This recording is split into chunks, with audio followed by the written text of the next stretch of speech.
I can't tell you when the government's going to be open. I can tell you it's not going to be open until we have a wall, a fence, whatever they'd like to call it. I'll call it whatever they want. But it's all the same thing. It's a barrier from people pouring into our country from drugs.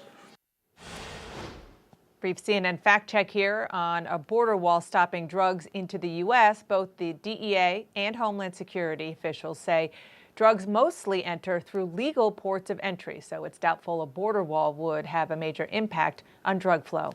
But the president not only insists the wall is needed, he added this. Yesterday, I gave out 115 miles worth of wall, 115 miles in Texas. And it's going to be built, hopefully rapidly. I'm going there at the end of January for the start of construction. That's a big stretch because we're talking about 500 to 550 miles total. It's a 2,000-mile border, but much of it has mountains and region where you can't get across.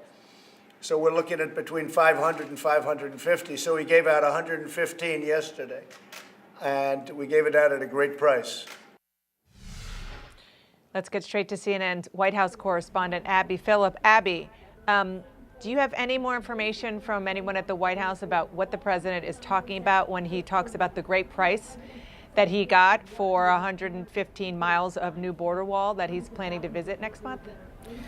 Dana, we've been asking the White House and we haven't heard anything at all about what he's referring to. I mean, we should start by saying that usually this is not how that would work, that if there was a contract being given out to build border wall, there would be a bidding process. It's a government-run process. It's usually not something that the president just signs off on like he might do if he were running his private business. But President Trump seemed to lay it out almost as if he just decided in the Oval Office who was going to get this contract. And we still don't know what exactly he's referring to. But all of this is just part of what has been happening over the last several days, which is President Trump trying to lay out the argument for his border wall, both saying that there is already wall being built, but also demanding more money for a new border wall. In fact, he added one element to this today. He said he wants to build new wall or renovate wall by the next election. So President Trump really shifting his language on so much of this conversation around the wall, trying to gain the upper hand over Democrats as the government remains partially shut down. Nowhere in this 10-minute diatribe from the president in the Oval Office today on Christmas Day did he talk about where the compromise might be that might bring an end to this shutdown. In fact, he actually claimed that he had spoken to federal workers who wanted him to keep the government shut down because they understand the need for a border wall. And that's another thing that we don't really have much of an idea of what he's referring to.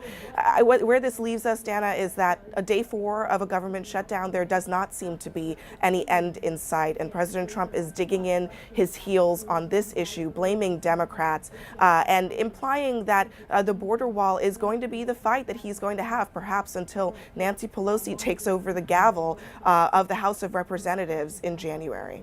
And perhaps he loses leverage when that happens, when the Democrats take over the House. Before I let you go, Abby, again yesterday, the president on Christmas Eve fired off many, many tweets, including one going after his own Fed chair, the man he put in this role, nominated, and clearly has made clear publicly and privately that he has some regrets about doing. He went after the Fed chair again on camera in the Oval Office on Christmas Day. Do you have any sense from people you're talking to that they're trying to get him to stop, given the reaction and the effect that it had yesterday when the markets were open? Today it didn't have an effect because the markets are closed. Well, clearly in this administration, folks are worried. There was an attempt over the weekend by Steve Mnuchin, the Treasury Secretary, to tweet out a quote that he attributed to President Trump, saying that, quoting President Trump saying, "I don't believe I have the power to fire Fed Chairman Jerome Powell." President Trump was basically asked to instill some confidence in his Fed chairman today in the Oval Office, and he declined to do that. Now, it's clear that there's a disconnect between the president and his aides who have been advising him behind the scenes repeatedly.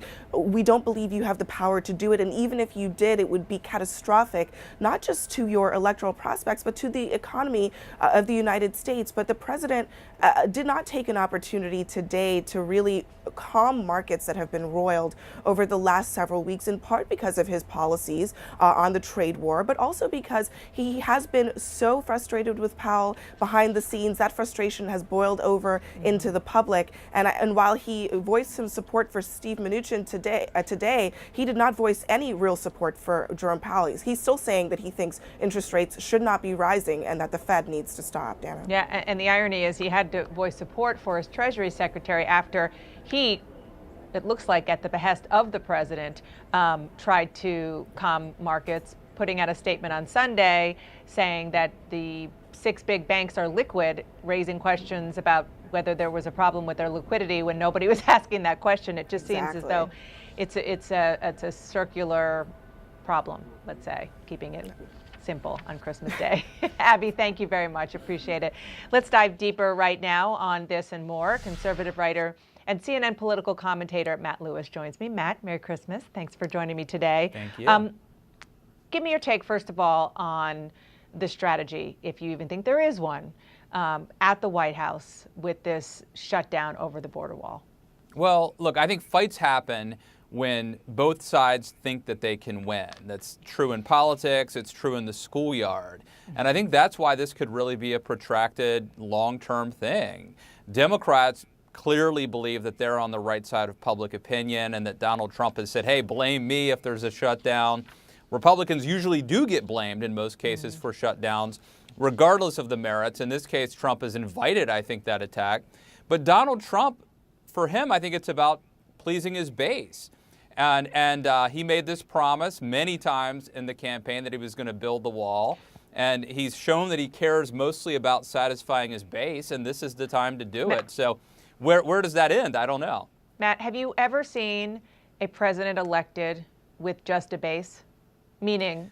Only one time in 2016. So. Well, no, but he had a lot of independent support, and he had other support from people who, I guess what you're saying is people who became his base who weren't naturally Republicans before. But my point is that at some point, since he's looking at the calendar and looking at the fact that he's going into an election season and cycle, is this really going to swing it?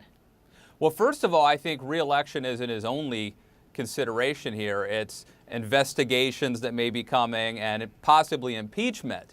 And when those are factors, having a very strong base actually really does matter because you're going to need them to stick with you, especially if things get really dicey. Going into the re-election, though, I think Trump has made this really weird calculation. Any normal, rational politician would try to expand the base and try to win over people. Trump has never done it. And so the only theory, I guess, is that you plan on losing the popular vote and running that straight flush, winning the Electoral College again. Do you see a scenario, having covered these before, where, next week, I guess, the House is going to be Democratic controlled. Do you see a scenario where he actually gets a win here, particularly when his cards are going to be worse at that point? I have a hard time imagining that Nancy Pelosi, because remember, she has a base to satisfy too, and she needs to be elected speaker. And so I find it hard to believe that she's going to back down. She's holding some pretty good cards right now herself. I think it's also unlikely that Donald Trump is going to marshal the rhetorical ability to change minds over this. Because he has an argument about the border, but I don't know that he has the eloquence to change minds. My guess is, if that segment you were just talking about, it looks like he is moving the goalposts a little bit. He's talking about, well, we don't need a 2,000-mile border. We can just have fencing in certain areas. It seems to me like he is maybe setting things up to declare victory without actually getting a victory.